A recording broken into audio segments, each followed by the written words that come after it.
Hello friends, ಎಲ್ಲರಿಗೂ ಮಮತಾ ದಿನಚರಿಗೆ ಸ್ವಾಗತ. ಇವತ್ತಿನ ವಿಡಿಯೋನ ಶುರು ಮಾಡ್ತಾ ಇದ್ದೀನಿ ಫ್ರೆಂಡ್ಸ್. ಇವತ್ತಿನ ವಿಡಿಯೋ ಸ್ವಲ್ಪನಾದರೂ ಇಷ್ಟ ಆದರೆ ಪ್ಲೀಸ್ ಒಂದು ಲೈಕ್ ಮಾಡಿ, ಶೇರ್ ಮಾಡಿ. ನಮ್ಮ ಚಾನಲ್ ಹೊಸದಾಗಿ ನೋಡ್ತಾರೆ ಪ್ಲೀಸ್ ಸಬ್ಸ್ಕ್ರೈಬ್ ಮಾಡ್ಕೊಂಡು ನೋಡಿ, ಹಾಗೆ ಪಕ್ಕದ ಬೆಲ್ ಐಕನ್ನ ಪ್ರೆಸ್ ಮಾಡಿ. ನನ್ನ ವಿಡಿಯೋ ನೋಟಿಫಿಕೇಷನ್ ನಿಮಗೆ ಸಿಗ್ತಾ ಇರುತ್ತೆ. ಇಲ್ಲಿ ಬಂದುಬಿಟ್ಟು ಪಿತೃಪಕ್ಷದ ದಿನದ ವೀಡಿಯೋನ ನಾನು ಇಲ್ಲಿ ಶೇರ್ ಮಾಡ್ಕೊಂಡಿರ್ತಾ ಇರುವಂಥದ್ದು. ಪೂಜೆಗೆಲ್ಲ ಏನು ಬೇಕೋ ಅದನ್ನೆಲ್ಲ ಹಿಂದಿನ ದಿನವೇ ಫಸ್ಟೇ ರೆಡಿ ಮಾಡಿ ಇಟ್ಕೊಂಡಿದ್ದೆ. ಎಲ್ಲ ಪೂಜೆಗಾಗ್ಬೋದು, ಕೆಲವೊಂದು ಅಡುಗೆ ಐಟಮ್ಸ್ ಎಲ್ಲ ರೆಡಿ ಮಾಡಿ ಇಟ್ಕೊಂಡ್ಬಿಟ್ಟಿದ್ದೆ. ಪೂಜೆ ಸಾಮಾನು ಸಹ ಅಷ್ಟೇ, ಎಲ್ಲ ಪುರೋಹಿತರಿಗೆ ಎಲ್ಲಿ ಪೂಜೆ ನಾವು ಮಾಡಿಸ್ತೀವೋ ಅಲ್ಲಿ ಹತ್ರದಲ್ಲಿ ಒಂದು ಪೇಪರ್ ಹಾಕ್ಬಿಟ್ಟು ಪೇಪರ್ ಮೇಲೆ ನೀಟಾಗಿ ಜೋಡಿಸ್ಕೊಂಡ್ಬಿಟ್ಟಿದೆ. ಯಾಕಂದರೆ ಅವ್ರಿಗೂ ಈಸಿ ಆಗುತ್ತೆ, ಪುರೋಹಿತರಿಗೂ ಸಹ ನಮಗೂ ಈಸಿ ಆಗುತ್ತೆ. ಆ ಟೈಮಲ್ಲಿ ಗಡಿಬಿಡಿ ಆಗೋ ಅವಶ್ಯಕತೆ ಇರೋದಿಲ್ಲ. ಒಂದು ಹತ್ರ ನೀಟಾಗಿ ಇಟ್ಕೊಂಡಿದ್ದಾಗ ಹಂಗಂಗೆ ಎತ್ತಿ ಕೊಡ್ಬೋದು. ಇದೇ ಪೂಜೆ ಅಂತಾರೆ, ಯಾವುದೇ ಪೂಜೆಗಾಗಲಿ ಎಲ್ಲ ಒಂದು ಹತ್ರ ಅರೇಂಜ್ ಮಾಡಿ ಇಟ್ಕೊಂಡಿದ್ದಾಗ ನಾವು ಬೇಗ ಪೂಜೆ ಮಾಡ್ಕೊಳ್ಳೋಕ್ಕಾಗಲಿ ಎಲ್ಲದಕ್ಕೂ ಅರೇಂಜ್ ಮಾಡ್ಕೊಳ್ಳೋಕ್ಕೆ ಈಸಿಯಾಗಿರುತ್ತೆ. ಅದಾದಮೇಲೆ ಇವತ್ತಿನ ದಿನ ಪುರೋಹಿತ ಬಂದಿದ್ದು ಲೇಟ್ ಆಗಿತ್ತು. ಆ್ಯಕ್ಚುಲಿ ನಮಗೆ ಯಾವಾಗಲೂ 9 ಗಂಟೆ ಒಳಗಡೆ ಬರ್ತಾಯಿದ್ದು ಅಂತಾರೆ. ಇವತ್ತು ಬರೋಕ್ಕೆ 10:30 ಆಗಿಬಿಟ್ಟಿತ್ತು. ಲೇಟ್ ಆಗಿಬಿಟ್ಟಿತ್ತು. ಬೇಗ ಪೂಜೆ ಬೇರೆ ಮಾಡಬೇಕಾಗಿತ್ತು. ಎಲ್ಲ ಅರೇಂಜ್ ಮಾಡಿ ಇಟ್ಕೊಂಡಿರೋದ್ರಿಂದ ಸ್ವಲ್ಪ ಬೇಗನೆ ಪೂಜೆ ಆಯಿತು. ಪೂಜೆ ಎಲ್ಲ ಆದಮೇಲೆ ಮತ್ತೆ ಎಡೆ ಹಾಕಿ ನಾವು ಮತ್ತೆ ಊಟ ಮಾಡುವಂಥದ್ದಲ್ವ. ಅವತ್ತು ಎಲ್ಲರೂ ಅಷ್ಟೇ ಉಪವಾಸದಲ್ಲೇ ಪೂಜೆ ಮಾಡಿ ಎಡೆ ಹಾಕುವಂಥದ್ದು. ಪೂಜೆ ಎಲ್ಲ ಮುಗಿಸ್ಕೊತಾ ಇದ್ದೀವಿ. ಇವಾಗ ಫಸ್ಟಿಗೆ ಪೂಜೆ ಶುರು ಆಗ್ತಾಯಿದೆ. ಈ ಪಿತೃಪಕ್ಷದಲ್ಲಿ 15 ದಿನದಲ್ಲಿ ಯಾವತ್ತಾದರೂ ಒಂದಿನ ನಾವು ಪಿತೃಗಳನ್ನ ನೆನೆಸ್ಕೊಂಡ್ರೆ ತುಂಬಾ ಒಳ್ಳೆಯದು. ಪಿತೃಗಳಿಗೋಸ್ಕರ ಅಂತ ಮಾಡೋದು ಇದೊಂದೇ ಪೂಜೆ ಅಲ್ವಾ. ಯಾವಾಗಲೂ ಹಬ್ಬ ಹರಿದಿನ ವಾರ ಅಂತ ಯಾವಾಗಲೂ ಒಂದು ತಿಂಗಳ ಏನೋ ಒಂದು ಹಬ್ಬ ಮಾಡ್ತಾನೇ ಇರ್ತೀವಿ. ಬಟ್ ಪಿತೃಗಳಿಗೆ ಅಂದರೆ ನಮ್ಮ ದೊಡ್ಡವ್ರಿಗೆ ಅಂತ ನಾವು ನೆನೆಸ್ಕೊಳ್ಳುವಂಥ ದಿನ ಇದೊಂದೇ. ಅಂದರೆ ಈ 15 ದಿನದಲ್ಲಿ ಯಾವುದಾದ್ರೂ ಒಂದು ದಿನ ಮಾಡುವಂಥದ್ದು. ನಾವು ಸೆಂಟ್ರಲ್ ಒಂದಿನ ಪಿತೃಪಕ್ಷ ದಿನ ಮನೆಯಲ್ಲಿ ಮಾಡ್ಕೊಂಡ್ಬಿಡ್ತೀವಿ. ಮತ್ತು ಆ ಮಹಾಲಯ ಅಮಾವಾಸ್ಯೆ ದಿನ ಹೋಗ್ಬಿಟ್ಟು ಅಲ್ಲಿ ಸಮಾಧಿಗಳು ಮಾಡಿರ್ತೀವಲ್ಲ, ಅಲ್ಲಿ ಹೋಗಿ ಪೂಜೆ ಮಾಡ್ಕೊಂಬರುವಂಥ ಪದ್ಧತಿ ನಮ್ಮ ಮನೇಲಿರುವಂಥದ್ದು. ಒಂದೊಂದು ಮನೇಲಿ ಒಂದೊಂದು ರೀತಿಯ ಪದ್ಧತಿ ಇರುತ್ತೆ. ಕೆಲವೊಬ್ಬರು ಮನೆಯಲ್ಲೆಲ್ಲ ಮಾಡಿಸೋದಿಲ್ಲ, ಬರೀ ಆಚೆ ಮಾತ್ರ ಅಂದರೆ ಸಮಾಧಿ ಮಾತ್ರ ಪೂಜೆ ಮಾಡ್ಕೊಂಡು ಬರ್ತಾರೆ. ಬಟ್ ನಮ್ಮ ಮನೆಯಲ್ಲಿ ನಾವು ಇದನ್ನ ರೂಢಿ ಮಾಡ್ಕೊಂಡಿದ್ವಿ. ನಮ್ಮ ಅತ್ತೆಯವರು ತಿರ್ಕೊಂಡಾಗಿಂದ ನಾವು ಇದನ್ನ ರೂಢಿ ಮಾಡ್ಕೊಂಡಿದ್ವಿ. ಆವಾಗಿಂದ ನಮಗೆ ಮಾಡೋಕ್ಕೆ ಹೇಳಿದರು ಪುರೋಹಿತರು. ಈ ರೀತಿಯಾಗಿ ಮಾಡಿದ್ರೆ ತುಂಬಾ ಒಳ್ಳೆಯದು, ಸರಿ ಆದರೂ ನಾವು ಬಿಡಲೇಬೇಕಾಗುತ್ತೆ ಈ ಥರ ಪಿಂಡ ಎಲ್ಲ 15 ದಿವಸದಲ್ಲಿ ಒಂದು ಟೈಮ್ ಅಂತ ಹೇಳಿದರು. ಅದಕ್ಕೋಸ್ಕರ ನಾವು ಆವಾಗಿಂದ ಇದು ಪದ್ಧತಿನ ನಾವು ಫಾಲೋ ಮಾಡ್ತಾಯಿದ್ದೀವಿ. ಇವಾಗ ಪೂಜೆ ಶುರುವಾಗಿದೆ. ಪೂಜೆ ಶುರುವಾದಾಗ ಮೊದಲನೇದಾಗಿ ಯಾವಾಗಲೂ ಅಷ್ಟೇ ಫಸ್ಟ್ ಮಾಡೋಂಥದ್ದು ಗಣೇಶನ ಪೂಜೆ ಮಾಡಿ ಮತ್ತು ಮನೆ ದೇವರ ಪೂಜೆ ಮಾಡಿ ಮತ್ತು ನವಗ್ರಹ ಪೂಜೆ ಎಲ್ಲ ಮಾಡ್ತಾರೆ. ಅದೆಲ್ಲ ಆದಮೇಲೆ ಮಾಡುವಂಥದ್ದು ಪಿತೃಗಳಿಗೆ ತರ್ಪಣ ಬಿಡುವಂಥದ್ದು. ಎಲ್ಲರಿಗೂ ಮಾಡ್ತಾರೆ. ಅಂದರೆ ಇವಾಗ ಪಿತೃಗಳು ಅಂತಂದರೆ ನಮ್ಮ ದೊಡ್ಡವರಿಂದ ಹಿಡಿದು ಪ್ರತಿಯೊಬ್ಬರಿಗೂ ಮಾಡ್ಬೋದು ಈ ಟೈಮಲ್ಲಿ ಅಂತ ಹೇಳಿದ್ರೆ ನಮಗೆ ಪುರೋಹಿತರು. ಅಂದರೆ ಇವಾಗ ನಾವು ಯಾರಾದರೂ ರಿಲೇಟಿವ್ಸ್ ಇರ್ಬೋದು, ಫ್ರೆಂಡ್ಸ್ ಯಾರಿಲ್ಲ ಅಂದರೂ ಸಹ ಎಲ್ಲರನ್ನೂ ತಿಳ್ಕೊಂಡು ಬಿಡು ಅಂದರೆ ತುಂಬಾ ಒಳ್ಳೇದಂತೆ ಈ ಟೈಮಲ್ಲಿ. ಆದರೆ ಈ 15 ಡೇಸಲ್ಲಿ ಒಂದಿನ ಅವ್ರನ್ನ ತಿಳ್ಕೊಂಡ್ರೆ ತುಂಬಾ ಒಳ್ಳೆಯದು ಅಂತ ಹೇಳ್ತಾಯಿದ್ರು. ಬಟ್ ಎಲ್ಲರನ್ನೂ ತಿಳ್ಕೊಂಡು ಎಲ್ಲರಿಗೂ ತರ್ಪಣ ಬಿಡಿಸ್ತಾರೆ ಗ್ಯಾರಂಟಿಯಾಗಿ. ಒಂಥರ ಪೂಜೆ ಸಹ ಚೆನ್ನಾಗಿ ಆಯಿತು. ಬಟ್ ನಾವು ಪೂಜೆ ಎಲ್ಲ ಮಾಡ್ಕೊಂಡು ಮತ್ತೆ ಅಡುಗೆ ಮಾಡಬೇಕಾಗಿತ್ತು. ಆಲ್ರೆಡಿ ನಮಗೆ ಪೂಜೆ ಮುಗಿಯೋ ಅಷ್ಟರಲ್ಲೇ 12:30 ಆಗಿಬಿಟ್ಟಿದೆ. ತುಂಬ ಲೇಟ್ ಆಗಿತ್ತು ಆ್ಯಕ್ಚುಲಿ ಈ ಸರಿ. ಯಾವಾಗಲೂ ಬೇಗ ಬರುವಂಥವ್ರು ಈ ಸರಿ ಅವರು ಸ್ವಲ್ಪ ಲೇಟಾಗೇ ಬಂದರು. ಏನು ಮಾಡೋಕ್ಕಾಗೋದಿಲ್ಲ, ಒಂದೊಂದು ಟೈಮ್ ಹಂಗೆ ಆಗುತ್ತೆ. ಅವ್ರಿಗೂ ಬೇರೆ ಎಲ್ಲ ಪೂಜೆ ಎಲ್ಲ ಮುಗಿಸ್ಕೊಂಬರೋಷ್ಟರಲ್ಲಿ ಲೇಟ್ ಆಗಿಬಿಡುತ್ತೆ. ಒಂದೊಂದು ಟೈಮ್ ಆ ರೀತಿಯಾಗಿ ಆಗೋದು ಸಹಜನೇ ಅಲ್ವಾ. ಅದಕ್ಕೆ ಇವಾಗ ಫಸ್ಟಿಗೆ ಅಂದರೆ 3 ತಲೆಮಾರಿಗೆ ಈ ಥರ ಪಿಂಡ ಪ್ರದಾನ ಮಾಡ್ತಾರಂತೆ. ಅಂದರೆ 3 ಜನಕ್ಕೆ, ಅಂದರೆ ಇವಾಗ ನಮ್ಮ ಮಾವ ಮತ್ತು ಅವರಪ್ಪ ಮತ್ತು ಅವರಪ್ಪ 3 ಜನಕ್ಕೆ ಮಾತ್ರ ಪಿಂಡ ಪ್ರದಾನ ಮಾಡ್ತಾರೆ. ಮಿಕ್ಕಿದವ್ರಿಗೆಲ್ಲ ತರ್ಪಣ ಬಿಡುವಂಥದ್ದನ್ನು ಮಾಡುವಂಥದ್ದು. ಇವಾಗ ಸದ್ಯಕ್ಕೆ ಫಸ್ಟ್ ಟೈಮ್ ನಾವು ಮಾಡಿದ ವಿಡಿಯೋ ಅಂದರೆ ಫಸ್ಟ್ ನಾನು ಒಂದು ಸರಿ ಇದು ಪಿತೃಪಕ್ಷದ ವಿಡಿಯೋ ಶೇರ್ ಮಾಡಿದ್ದೆ. ಆವಾಗ ನಮ್ಮ ಅತ್ತೆ ಮಾತ್ರ ಇರಲಿಲ್ಲ. ಬಟ್ ಇವಾಗ ಈ 3 ವರ್ಷದೊಳಗಡೆ ನಾವು ಇಬ್ಬರನ್ನೂ ಕಳ್ಕೊಂಡಿದ್ದೀವಿ. ಬಟ್ ಇಬ್ಬರೂ ಇಲ್ಲ, ನಮ್ಮ ಅತ್ತೇನಿಲ್ಲ, ನಮ್ಮ ಮಾವನೂ ಇಲ್ಲ. ಈ ವರ್ಷ ಇಬ್ರಿಗೂ ಸೇರಿ ಮಾಡ್ತಾ ಇರುವಂಥದ್ದು. ಅಟ್ಲೀಸ್ಟ್ ಈ ಪಿತೃಪಕ್ಷದಲ್ಲಿ ಒಂದು ಟೈಮ್ ಆದರೆ ಒಂದಿನ ಅವ್ರಿಗೋಸ್ಕರ ಅಂತ ನಾವು ಮಾಡೋದ್ರಲ್ಲಿ ತಪ್ಪೇನಿಲ್ವಲ್ಲ. ಉಪವಾಸ ಇದ್ದು ಮಾಡ್ತೀವಿ ಅದೆಲ್ಲ ಲೆಕ್ಕನೇ ಬರೋದಿಲ್ಲ, ಏನು ಅನಿಸೋದಿಲ್ಲ. ಯಾಕಂದರೆ ಯಾವಾಗಲೂ ನಾವು ಮಾಡೋದು ತಿನ್ನೋದು ಇದ್ದೇ ಇರುತ್ತೆ. ಒಂದಿನ ಅವ್ರಿಗೋಸ್ಕರ ಇದ್ದರೆ ತಪ್ಪಿಲ್ಲ. ಆ ದಿನ ಕೊಡೋವಂಥ ಊಟ ಅವ್ರಿಗೆ ಎಷ್ಟೋ ತುಂಬ ಇದಾಗಿರುತ್ತೆ. ಯಾಕಂದರೆ ಆ ಊಟಕ್ಕೋಸ್ಕರನೇ ಅವ್ರು ಕಾಯ್ತಾ ಇರ್ತಾರೆ ಅಂತ ಸಹ ಹೇಳ್ತಾ ಇದ್ದಾರೆ ಅವರು. ಒಂದು ವರ್ಷದಲ್ಲಿ ಒಂದಿನ ಕೊಡೋ ಊಟಕ್ಕೋಸ್ಕರ ಅವ್ರು ಕಾಯ್ತಾ ಇರ್ತಾರೆ. ಯಾವುದೇ ಕಾರಣಕ್ಕೂ ಮಿಸ್ ಮಾಡಿದ್ರೆ ಮಾಡಬೇಕು ಅಂತ ಹೇಳಿದರು. ಬಂದುಬಿಟ್ಟು ಎಡೆ ಎಲ್ಲ ಬಂದುಬಿಟ್ಟು ಫಸ್ಟು ಬಿಟ್ಬಿಡ್ತೀವಿ ಪಿಂಡ ಎಲ್ಲನೂ. ಮತ್ತು ಎಡೆ ಬಂದುಬಿಟ್ಟು 12ರಿಂದ 3 ಗಂಟೆ ಒಳಗಡೆ ಬಿಡ್ಬೋದು ಅಂತ ಹೇಳಿದರು.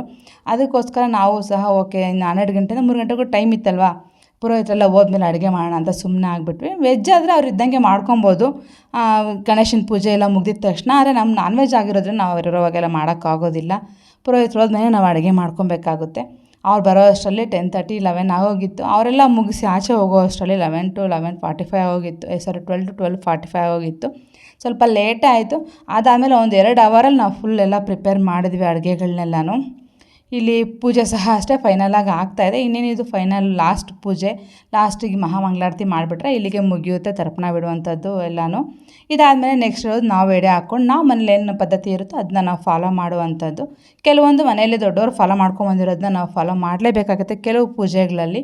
ನಮ್ಮ ಕಡೆ ಎಲ್ಲ ಅಂದರೆ ನಮ್ಮ ಮನೆಗಳಲ್ಲೆಲ್ಲ ನಾವು ಫೋಟೋ ಮುಂದೆ ನಾನ್ ವೆಜ್ ಎಲ್ಲ ಇಕ್ಕಿ ಮಾಡುವಂಥದ್ದು. ಈ ಪಿಂಡ ಪ್ರಧಾನ ಬಂದುಬಿಟ್ಟು ಇದು ಮಾಮೂಲಿ ಎಲ್ಲರೂ ಮಾಡುವಂಥದ್ದೇ.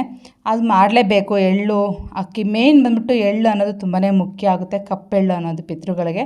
ಅದಕ್ಕೋಸ್ಕರ ನಾವು ಅದು ಬಿಡಲೇಬೇಕು. ಅದೆಲ್ಲ ಮಾಡ್ಕೊಂಡಾದಮೇಲೆ ಇದನ್ನ ತೊಗೊಂಡೋಗಿ ಕೆರೆಗೋ ಇಲ್ಲ ಯಾವುದಾದ್ರು ಒಂದು ಗಿಡದ ಥರ ಇಟ್ಬಿಟ್ಟು ಬಂದರೆ ಯಾವುದಾದ್ರು ಒಂದು ಇರುವೆ ಒಂದೇನು ಕ್ರಿಮಿ ಕೀಟ ಏನು ತಿಂದರೂ ಸಹ ಅದು ನಮ್ಮ ಪಿತೃಗಳೇ ತಿಂದರು ಅನ್ನೋ ಒಂದು ನಂಬಿಕೆ ಜನಗಳಲ್ಲಿದೆ. ಇವಾಗಲೂ ಸಹ ಅದನ್ನೆಲ್ಲ ಫಾಲೋ ಮಾಡೇ ಮಾಡ್ತೀವಿ. ಫೈನಲಾಗಿ ಅದು ಪೂಜೆ ಎಲ್ಲ ಮುಗೀತು. ಇವಾಗ ಅಡುಗೆಗೆ ರೆಡಿ ಮಾಡ್ಕೋತಾ ಇದ್ವಿ. ಮ್ಯಾಕ್ಸಿಮಮ್ ನಾನು ಹಿಂದಿನ ದಿನ ಫುಲ್ ರೆಡಿ ಮಾಡಿಕ್ಕಿದ್ದೆ. ಎಲ್ಲ ಏನು ಬಿಡಿಸ್ಬೇಕು ಅದೆಲ್ಲ ಬಿಡಿಸ್ಕೊಂಡು ರೆಡಿ ಮಾಡಿದೆ. ಇವಾಗ ಕಟ್ ಮಾಡ್ಕೊಂಡು ಏನು ಬೇಕೋ ಅಂಥದ್ದು ಮಾತ್ರ ನಾನಿಲ್ಲಿ ಒಗ್ಗರಣೆಗೆ ಏನು ಬೇಕೋ ಅದನ್ನ ಕಟ್ ಮಾಡಿ ಮಾಡ್ಕೊತಾ ಇರುವಂಥದ್ದು. ಫಸ್ಟ್ ಎಲ್ಲ ಪ್ರಿಪೇರ್ ಮಾಡಿಟ್ಕೊಂಬಿಟ್ರೆ ಅಡುಗೆ ಮಾಡೋಕ್ಕೂ ಅಷ್ಟೇ ಈಸಿ ಆಗುತ್ತೆ. ಆ್ಯಕ್ಚುಲಿ ಹೇಳಬೇಕು ಅಂದರೆ ನಾವು 1 ಅವರ್ 1.5 ಅವರಲ್ಲಿ ಅಡುಗೆನ ಕಂಪ್ಲೀಟ್ ಮಾಡ್ಕೊಂಬಿಟ್ವಿ. ಯಾಕಂದರೆ ಎಲ್ಲ ನಾನು ಫಸ್ಟೇ ರೆಡಿ ಮಾಡಿಕ್ಕಿದ್ನಲ್ಲ, ಬೆಳ್ಳುಳ್ಳಿ ಇರ್ಬೋದು, ಪುದೀನ, ಕೊತ್ತಂಬರಿ ಸೊಪ್ಪು ಏನೇನು ಬಿಡಿಸ್ಬೋದು ಅದೆಲ್ಲ ಬಿಡಿಸಿ ಎಲ್ಲ ನಾನು ರೆಡಿ ಮಾಡಿ ಇಟ್ಕೊಂಡ್ಬಿಟ್ಟಿದ್ದೆ. ಇನ್ನು ಈರುಳ್ಳಿ ಮಾತ್ರ ಅಂದರೆ ಅವಾಗ ಬಿಡಿಸ್ಕೊಂಡು ಕಟ್ ಮಾಡೋಣ ಅಂತೆಲ್ಲ ಫಸ್ಟೇ ನಾನು ಬಿಡಿಸಿಕ್ಕೋದಿಲ್ಲ ಈರುಳ್ಳಿನ, ನನಗೆ ಇಷ್ಟ ಆಗೋದಿಲ್ಲ. ಅದಕ್ಕೋಸ್ಕರ ಈರುಳ್ಳಿ ಮಾತ್ರ ಆವಾಗಿಂದ ಅವಾಗ ಬಿಡಿಸ್ಕೊಂಡು ಕಟ್ ಮಾಡಿಕೊಂಡು ಒಗ್ಗರಣೆಗೆ ಹಾಕ್ಕೊತಾ ಇರುವಂಥದ್ದು.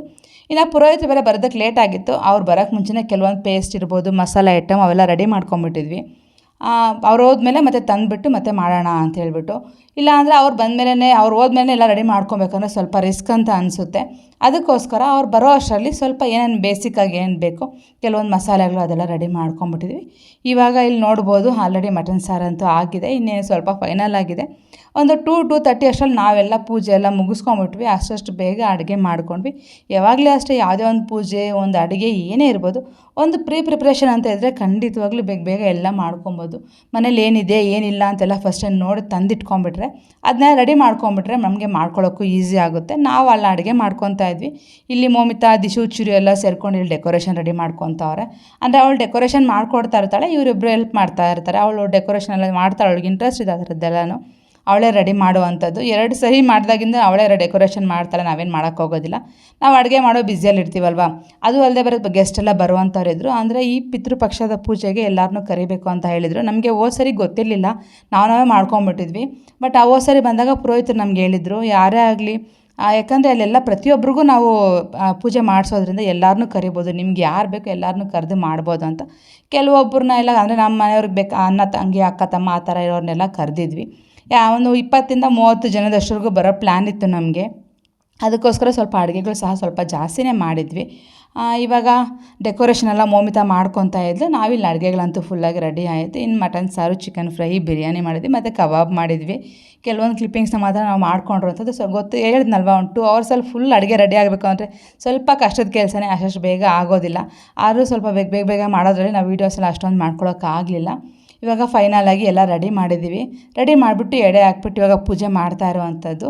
ಎಲ್ಲರೂ ಒಂದೇ ಸರಿ ಸೇರಿ ಮಾಡ್ತಾಯಿದ್ದೀವಿ. ಯಾಕಂದರೆ ಒಬ್ಬೊಬ್ಬರೇ ಮಾಡ್ತಾಯಿದ್ರೆ ಲೇಟ್ ಆಗ್ತಾಯಿದೆ. ಮತ್ತು ಊಟದ ಟೈಮ್ ಬೇರೆ ಆಗೋಗಿತ್ತು, 2:30 ಆಗೋಗಿತ್ತು. ಮತ್ತು 3 ಆಗಿಬಿಟ್ರೆ ಅದು ನಾವು ಮಾಡೋ ಪೂಜೆನೂ ವೇಸ್ಟ್ ಆಗಿಬಿಡುತ್ತೆ. ಆದ್ದರಿಂದ ನಾವು ಇಬ್ಬರಿಬ್ಬರು ಸೇರಿ ಮಾಡಿಬಿಡೋಣ, ಬೇಗ ಮುಗಿಸ್ಕೊಂಬಿಡೋಣ, ಬೇಗ ಮುಗಿಸ್ತಾ ಇದ್ದೀವಿ. ಫೈನಲಾಗಿ ಇವಾಗ ಎಡೆ ಇಕ್ಕಿ ಎಡೆ ಸಹ ಪೂಜೆನ ಆಯಿತು. ಇನ್ನು ಸಾಂಬ್ರಾಣಿಗೆ ಸಹ ಎಲ್ಲ ರೆಡಿ ಆಗಿದೆ. ಪೂಜೆ ಎಲ್ಲ ಮುಗಿಸ್ಕೊಂಡು ಸಾಂಬ್ರಾಣಿ ಧೂಪ ಹಾಕ್ಬಿಟ್ರೆ ಇವತ್ತಿನ ಪೂಜೆ ಸಹ ಕಂಪ್ಲೀಟ್ ಆಗುತ್ತೆ. ಒಂಥರ ಒಂದು ದಿನ ಅವ್ರಿಗೋಸ್ಕರ ನಾವು ಮಾಡಿದ ಪೂಜೆ ನಮಗೂ ಒಂಥರ ನೆಮ್ಮದಿ, ಸಂತೋಷ ಅಂತೂ ಖಂಡಿತವಾಗ್ಲೂ ಕೊಡುತ್ತೆ. ಫ್ರೆಂಡ್ಸ್, ವಿಡಿಯೋನ ಎಂಡ್ ಮಾಡ್ತಾಯಿದ್ದೀನಿ. ವಿಡಿಯೋ ಇಷ್ಟ ಲೈಕ್ ಮಾಡಿ, ಶೇರ್ ಮಾಡಿ. ನಮ್ಮ ಚಾನಲ್ ಹೊಸದಾಗಿ ನೋಡಿ ಪ್ಲೀಸ್ ಸಬ್ಸ್ಕ್ರೈಬ್ ಮಾಡ್ಕೊಂಡು ನೋಡಿ. Thank you so much for watching. Take care, bye.